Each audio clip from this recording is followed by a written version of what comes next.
Article 225-1 du Code pénal à propos des discriminations.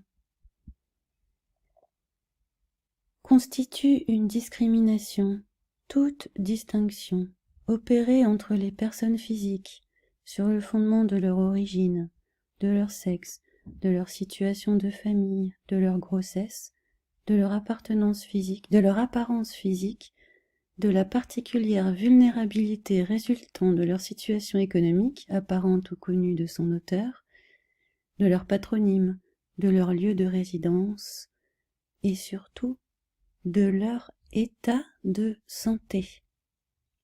Leur perte d'autonomie, leur handicap, leurs caractéristiques génétiques, leurs mœurs, leur orientation sexuelle, leur identité de genre, leur âge, leur opinion politique, etc.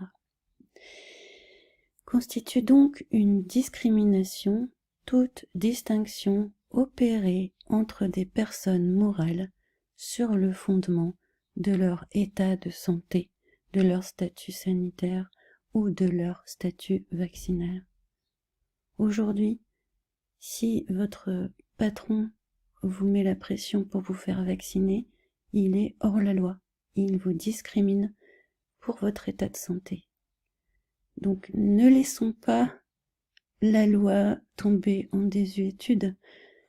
Il faut s'en emparer et ne pas céder à la pression. La loi garantit encore qu'aucune appartenance religieuse, idéologique, nationale et aucun état de santé ne justifie qu'on empêche quelqu'un d'avoir accès à l'université, d'avoir accès aux lieux d'études. Nous avons été harcelés, même par un trauma initial lors du confinement l'année dernière, suivi de multiples injonctions contradictoires et paradoxales pour nous faire perdre notre discernement, qui nous ont mis dans cet état d'hypnose favorable à la suggestion et à la manipulation. C'est-à-dire que nous ne nous attachons plus à nos droits fondamentaux, mais on cherche à savoir ce qu'on va subir, on anticipe même les injonctions, les nouvelles restrictions, alors qu'elles n'ont aucune réalité juridique. Nous en venons à faire des choses que notre conscience désapprouve. Nous espérons qu'en obéissant aux injonctions abusives, nous retrouverons notre liberté, que nous serons tranquilles, que nous aurons la paix si nous nous faisons vacciner. Mais c'est l'inverse qui se produit dans ces relations de dépendance toxique, dans cette relation de dépendance toxique que nous avons à l'autorité politique et à ceux qui se présentent comme scientifiques. Plus nous nous soumettons, plus l'étau se referme sur nous. On en oublie ce que c'est que la définition de la loi, ce que c'est que la définition de ce que c'est que la maladie, ce que c'est que la liberté.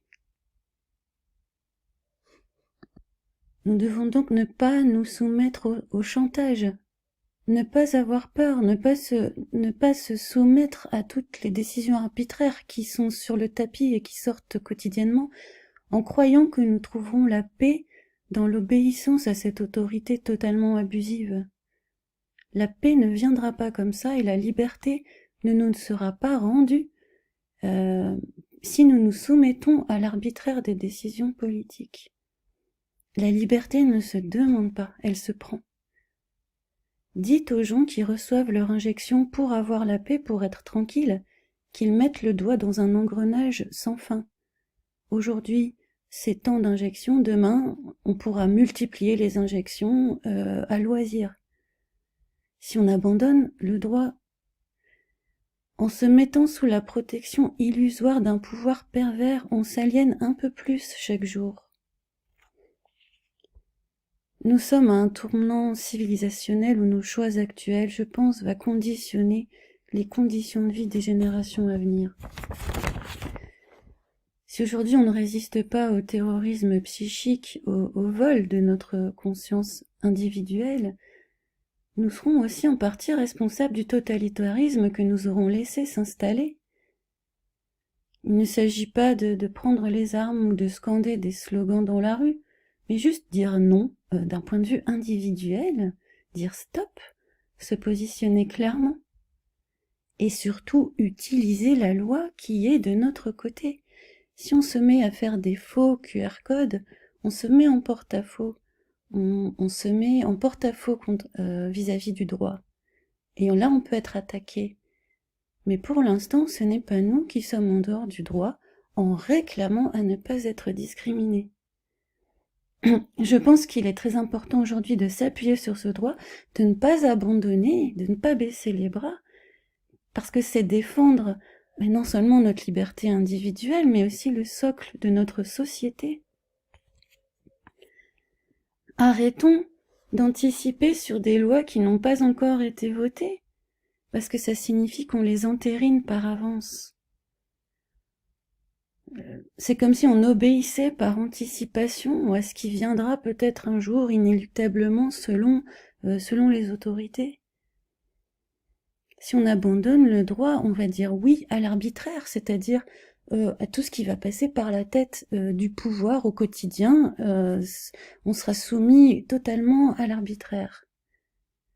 Utilisons les mêmes armes que le pouvoir, dont la préoccupation principale est de modifier le droit en sa faveur. C'est donc que le droit a une importance.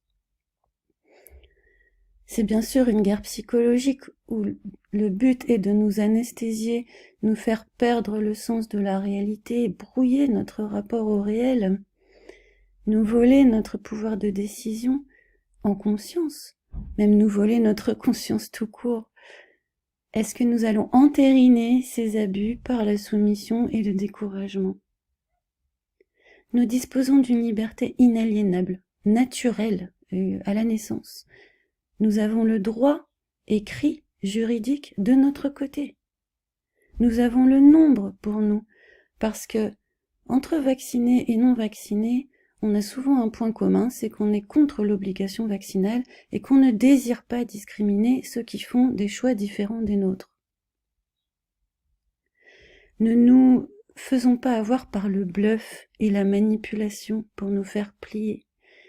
Ce bluff qui s'appuie sur la pression sociale exacerbée. Plutôt que de s'opposer entre vaccinés et non vaccinés, unissons-nous pour réclamer les droits, le maintien de nos droits inaliénables. Ne nous déresponsabilisons pas, que nous nous fassions vacciner ou pas, assumons nos responsabilités individuelles, assumons ce qui est bon pour nous-mêmes et ne cherchons pas à savoir ce qui est bon pour les autres et encore moins à leur imposer.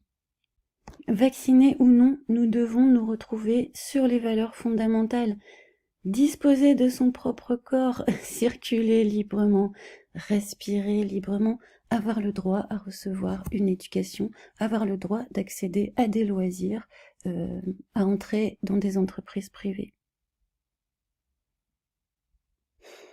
C'est tout simple. On ne doit pas lâcher. Il faut vraiment s'accrocher.